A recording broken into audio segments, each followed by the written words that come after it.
Now, tell us your favorite story. Why is this your favorite story? So my favorite story of current residents is this ridiculous tiger here. Why ridiculous? Your tongue is blipped. That's okay. I'm gonna stick my tongue out. This is Carolina. Carolina shares an enclosure with a tiger named India, and they came to us from the largest rescue in our history, which was back in 2016, and we helped to rehome quite a few animals from a roadside zoo in Colorado. This facility had 110 animals on 4 acres of land. 110 on 4 acres. On 4 acres of land. And 75 of those 110 were tigers. On 4 acres of land. Yes, sir. And so our classroom that tour guests start their journey in, they come in, we get them checked in, they get their safety intro before we bring them out into the sanctuary. That classroom is roughly the size of the enclosure in total that Carolina not only shared with another 225-pound tiger named India, but also with a 500-pound tiger named Capriccio. So there's 3 of them in that size room. 3 full-grown tigers. Yes, sir. And it was pretty barren. A lot of the substrate, what made up their flooring, that substrate was, in most of those enclosures, were packing pallets, shipping pallets that had been run through a chipper. So there were screws, there were nails, there were large, sharp pieces of wood. You know exactly what tigers should be walking on. What were the sanitary conditions like in that place? Not terribly great. Not terribly great. And so the owner of that facility fell ill, and he decided to sell the property, and he donated the animals to a sanctuary like us in Arkansas, who is another founding member of the Big Cat Sanctuary Alliance. And so together, they kind of took the lead in arranging new homes for those animals, and we took in 16 of those animals from the Colorado Roadside Zoo. And India, Carolina, and Capriccio were our trio of tigers. And they didn't really have anything in the way of enrichment. The staff there did not have any sort of enrichment protocol. Our animals get enrichment every day, whether that is boxes they can shred, scents that we spray around in their enclosure.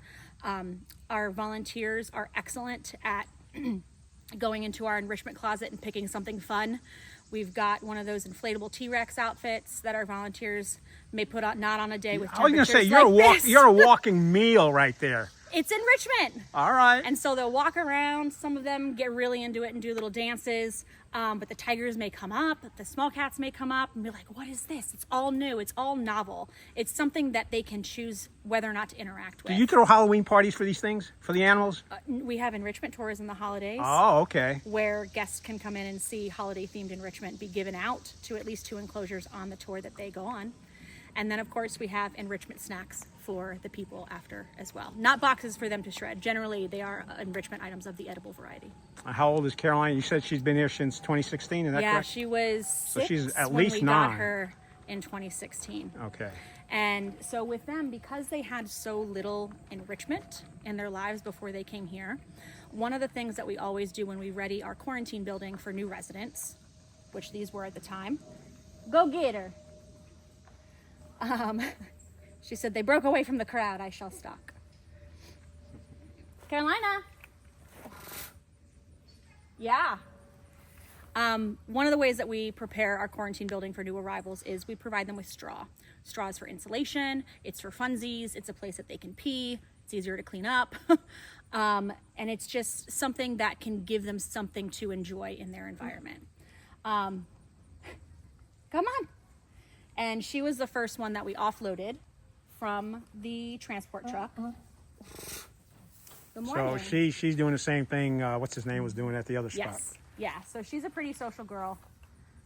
And when we were getting ready to offload India and Capriccio, who absolutely refused to get out, he took a nap. It was a whole thing.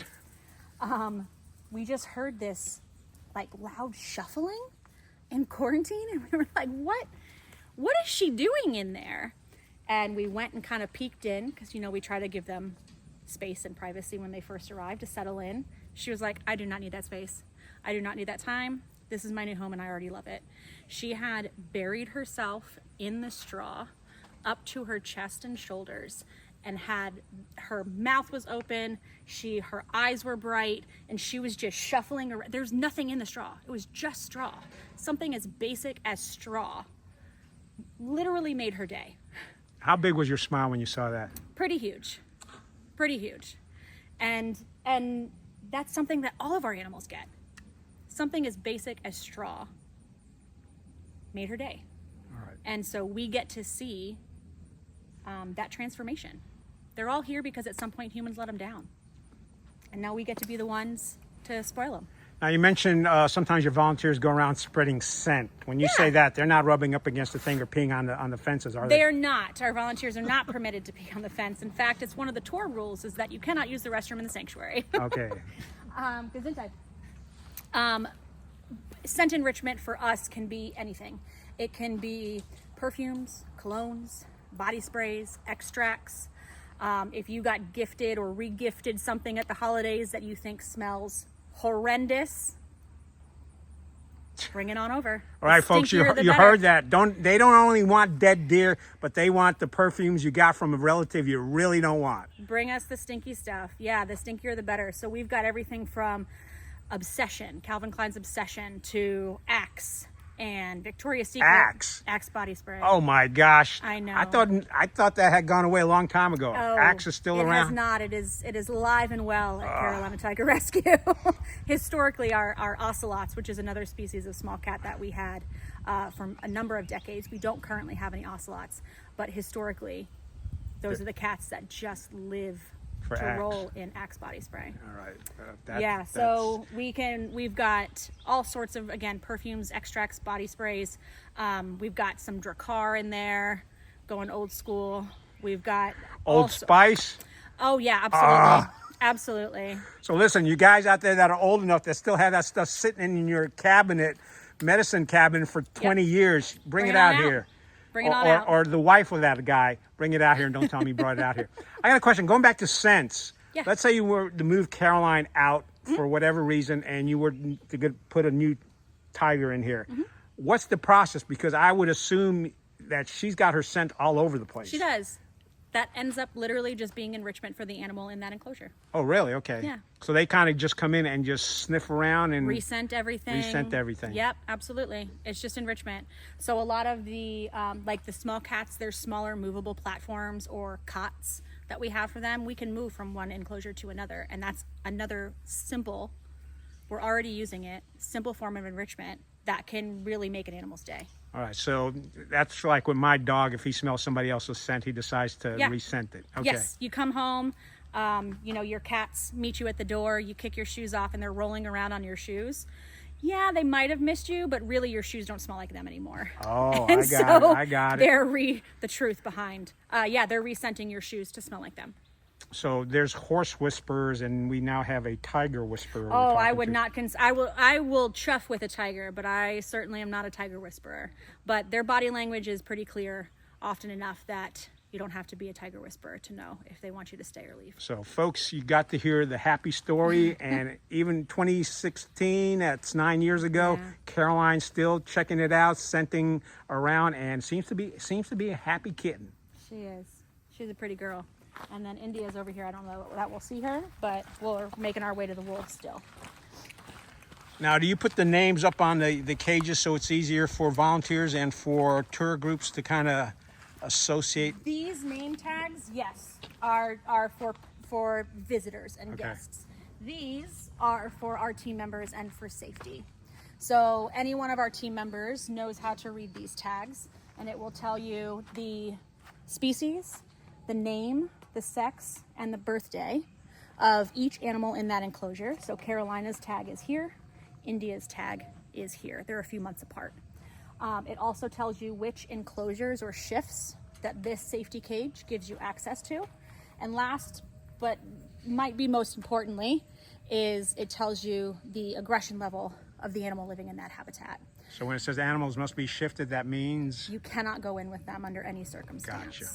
And so 4 is our highest level. Can anybody go in with Garcia, the raccoon? He is a level 1. Okay. So our staff does go in to deliver his food directly to him, but we are not petting him. We're not giving him scritches. We're not playing fetch. We go in, we clean up, we deliver his food, and we exit. Yeah. So But is that where a this is volunteer our would highest level. is that where a volunteer would start off with like a raccoon and then build up to? No, our volunteers do not go in with our animals. Okay. They do not go in with our animals. And so when our volunteers start, our animal care volunteers start, typically the first two, oh, she's right here. Oh, there's India. India. And India came in with Carolina. She did. I mean, She came in with Carolina. Do you want to come here? She said no, thank you. you don't argue too much with the cats when they don't want to come to see you, do you? No, who's going to win that argument? I know. I was going to say. We don't tell the tigers to do anything. We losing ask them proposition. politely and hope that they listen. When our animal cares volunteers start, the two activities that they're generally trained on first are changing waters and food prep. Now that food prep, ironically, does not include prepping food for the cats. It includes prepping food for all of our non-feline residents.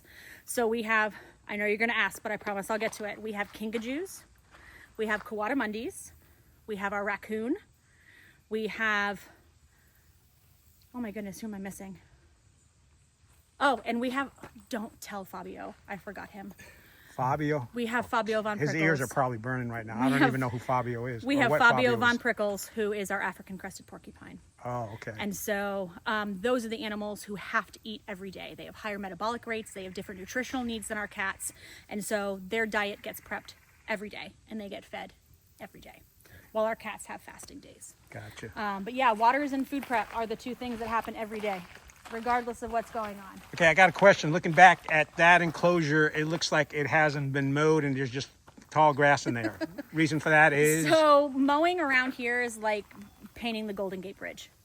You start at one side, by the time you get to the other, you need to start back at the other side again. So we are constantly shifting animals, constantly mowing. Priority areas are given to where the tour path is, so that those areas are clear for our guests. They're not, tiding through large grass to get through to the enclosures. But we do want our animals to have a place to hide and be wild. We don't want it to be completely overgrown, but we do want them to have places to tiger. We want them to be able to exhibit those natural behaviors, and so we encourage that by giving them as natural an environment as we can. What do you do on those occasional snow days that we get here in Central Carolina? We come out and we take pictures of the animals in the snow.